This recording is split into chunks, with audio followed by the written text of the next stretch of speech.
की गणना करने वाले प्रश्न में प्रारंभ की पूंजी नहीं दिया गया रहेगा, तो ऐसी दशा में हमको निकालना होगा कि वर्ष के प्रारंभ में इसकी पूंजी क्या थी। इसके लिए वर्ष के अंत की मान लीजिए पूंजी दे दिया है, तो दिया है, तो ऐसी दशा में वर्ष के प्रारंभ की पूंजी को ज्ञात करने के लिए आहरण यदि होगा तो उसको आप जोड़ दीजिएगा, उसमें प्रॉफिट यदि होगा तो उसको घटा दीजिएगा क्योंकि बढ़ा हुआ होगा जोड़ करके, एडिशनल कैपिटल होगा तो उसको भी घटा दीजिएगा, और तब जो है आपको वर्ष के प्रारंभ की पूंजी ज्ञात हो जाएगी और उस वर्ष के प्रारंभ की पूंजी पर आपको पूंजी पर ब्याज की गणना सहूलियत के अनुसार कर देना। तो इंटरेस्ट ऑन कैपिटल के बारे में याद रखेंगे। दो प्रश्न आपके एक्सरसाइज में दिया गया है, उसको बनाना है। अब आइए इंटरेस्ट ऑन कैपिटल का एंट्री आप जान लीजिए। इंटरेस्ट ऑन कैपिटल जब चार्ज होता है तो इंटरेस्ट ऑन कैपिटल का जर्नल क्या होगा, तो इसका जर्नल होता है आपको इंटरेस्ट ऑन कैपिटल व्यापारी के लिए लाभ होता है, इसलिए इंटरेस्ट ऑन कैपिटल का जब जर्नल आप बनाएंगे तो उसमें इंटरेस्ट ऑन कैपिटल अकाउंट दिया टू पार्टनर्स कैपिटल अकाउंट हो जाता है, और एप्रोप्रिएशन के रूप में फिर जब ट्रांसफ़र करेंगे बंद करेंगे तो पीएल एप्रोप्रिएशन अकाउंट दिया to interest on capital account. ये दो एंट्री होंगे। जब चार्ज कीजिएगा तो इंटरेस्ट ऑन कैपिटल अकाउंट दिया टू पार्टनर्स कैपिटल अकाउंट, और जब ट्रांसफ़र कीजिएगा तो उस दशा में इंटरेस्ट ऑन कैपिटल क्रेडिट हो जाएगा, पीएल एप्रोप्रिएशन डेबिट हो जाएगा। ये दो एंट्री होगा एंट्री, और ये कैलकुलेशन का तरीका आपको बता दिया गया। इंटरेस्ट ऑन कैपिटल में कोई विशेष बात, बस मुख्य बात यही है कि प्रारंभिक पूंजी पर ये गणना की जाती है, एडिशनल कैपिटल होता है तो समय को ध्यान में रखते हुए जो जितने दिन तक पूंजी लगाया है उतने दिन तक ब्याज उसको भुगतान किया जाए। आइए अब इंटरेस्ट ऑन कैपिटल जानने के बाद जो है हम लोग इंटरेस्ट ऑन ड्राइंग की चर्चा करेंगे। इंटरेस्ट ऑन ड्राइंग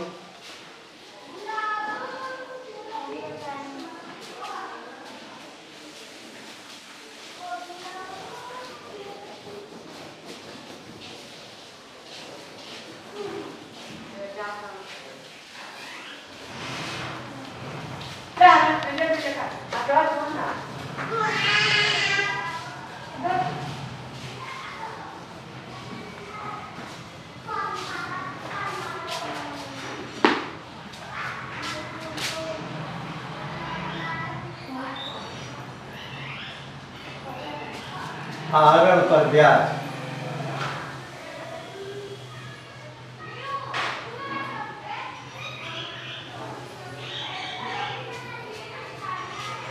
आहरण की परिभाषा होती है जब एक व्यापारी या साझेदारी पढ़ रहे हैं तो साझेदार अपने व्यक्तिगत कार्यों के लिए व्यापार से निकालते हैं, चाहे वो पैसा निकाले या कोई वस्तु निकालें।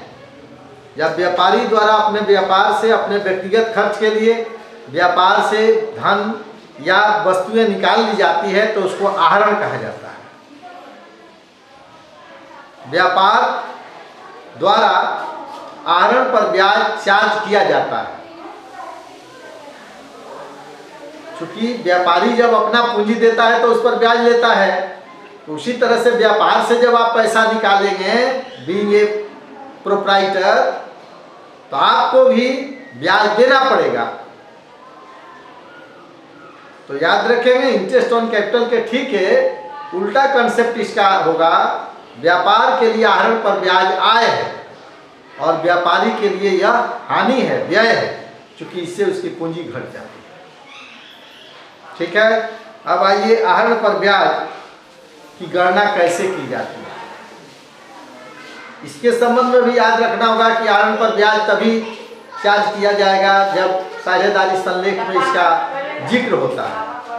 साझेदारी संलेख में व्यवस्था होने पर ही इंटरेस्ट ऑन ड्राइंग चार्ज किया जाता है। अब विभिन्न परिस्थितियों में आहरण पर ब्याज अलग अलग ढंग से निकाली जाती है, इसका गणना करने का तरीका अलग अलग होता है।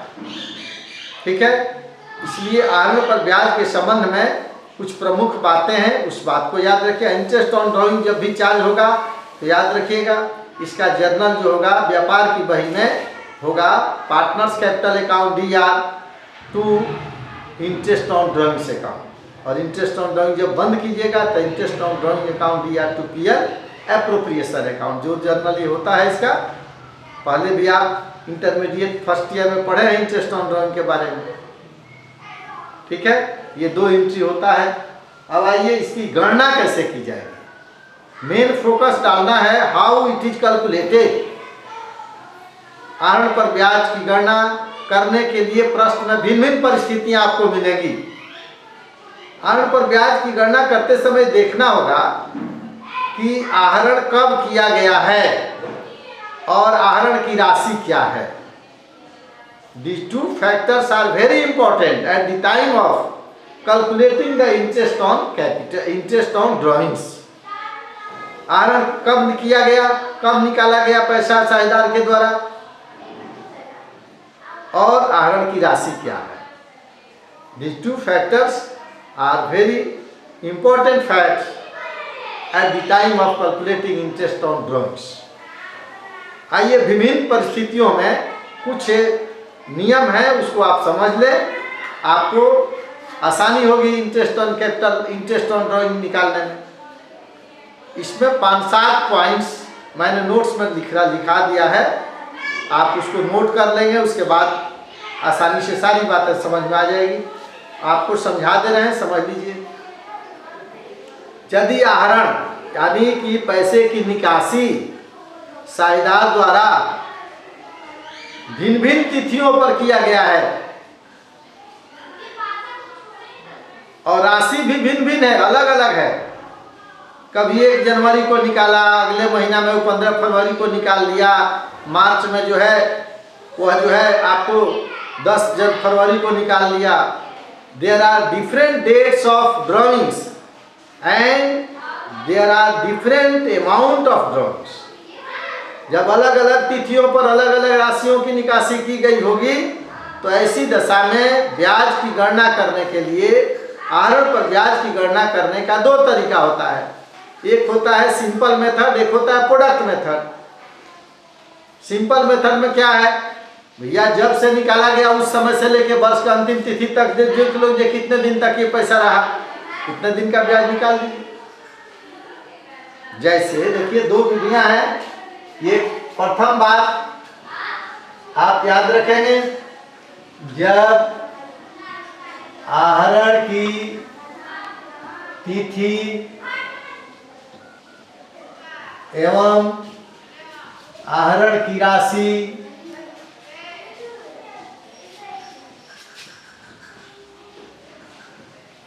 विभिन्न हो या भिन्न भिन्न हो,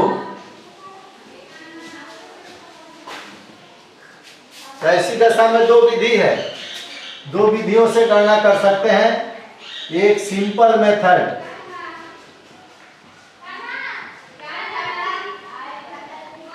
और एक प्रोडक्ट मेथड।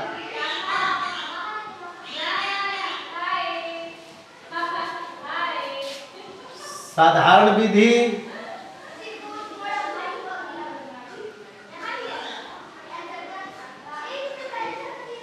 और गुणनफल विधि।